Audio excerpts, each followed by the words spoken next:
I'll never forget the first time someone told me I was their sanctuary. We were sitting in his car after dinner, and he looked at me with these eyes that held so much reverence, so much need. And he said, "You're my altar. You're my salvation." And in that moment, instead of feeling loved, I felt terrified. Because what happens when your sanctuary has a bad day? What happens when your salvation makes mistakes? What happens when the person you've placed on a pedestal turns out to be beautifully, messily human? The thing about being someone's religion is that they don't tell you how heavy the vestments are. He would paint me like stained glass in morning light, call me the answer to his desperate prayers. And I wanted to be worthy of that devotion. I really did. So I started trying to be perfect. I hid my coffee stains and my 3 a.m. anxieties.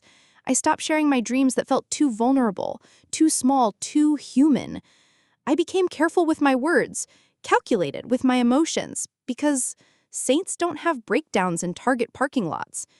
But here's what I discovered. When someone worships you, they stop seeing you. They see this idealized version, this projection of their own spiritual hunger.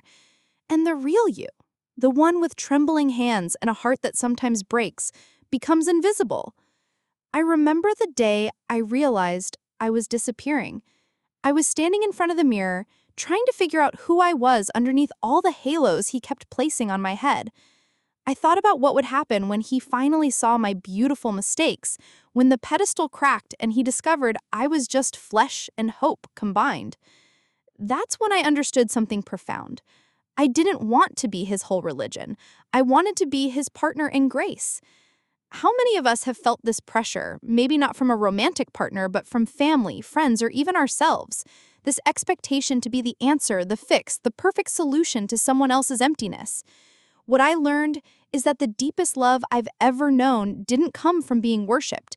It came when we both learned we weren't alone in our imperfection, when we stopped trying to transcend our humanity and started embracing it. Because here's the truth that emerged. Sometimes the most holy ground isn't Sunday morning clean. Sometimes it's just two souls choosing to believe in each other, mess and all. This song became my way of saying what I couldn't say in that car that night. It's what I wished I'd had the courage to tell him. Love me in my glory. Love me in my shame. I ain't your salvation, though I'll walk beside. What you're about to hear is the sound of someone stepping down from a pedestal and saying, "I'm human." And that's exactly what makes this sacred. You paint me like stained glass in morning light. Say I'm the answer to your desperate prayer.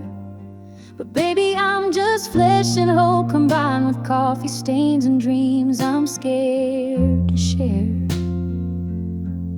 These hands you hold so sacred, they still tremble. This heart you call your altar, it still breaks.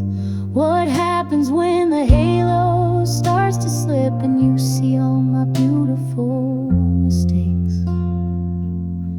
Love me in my glory, love me in my shame. Don't make me carry more than I can claim. I ain't your salvation, though I'll walk beside. Sometimes the holiest ground is you and I. The sacred ain't always Sunday morning clean. Sometimes it's messy, heart still learning to believe.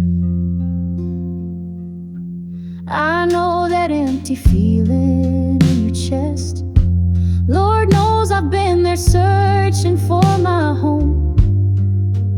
But the deepest love I've ever known came when we both learned we're not alone. 'Cause honey, when you worship at my altar, you miss the miracle that's standing here. Two broken hearts that choose to heal together. That's more divine than angels in a fear. Love me in my glory, love me in my shame.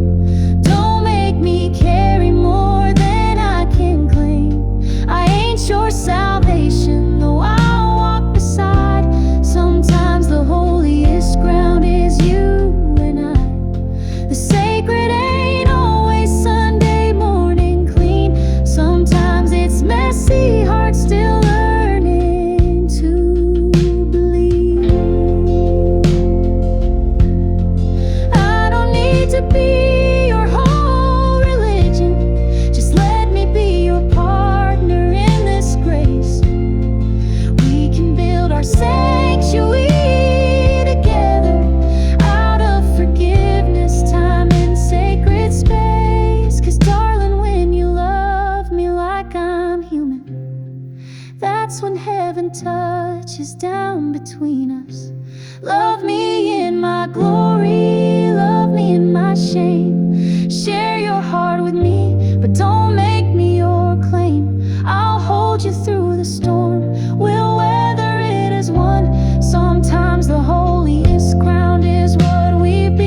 Yeah, sometimes it's just choosing to believe in flesh and spirit, wild and free, in you and me.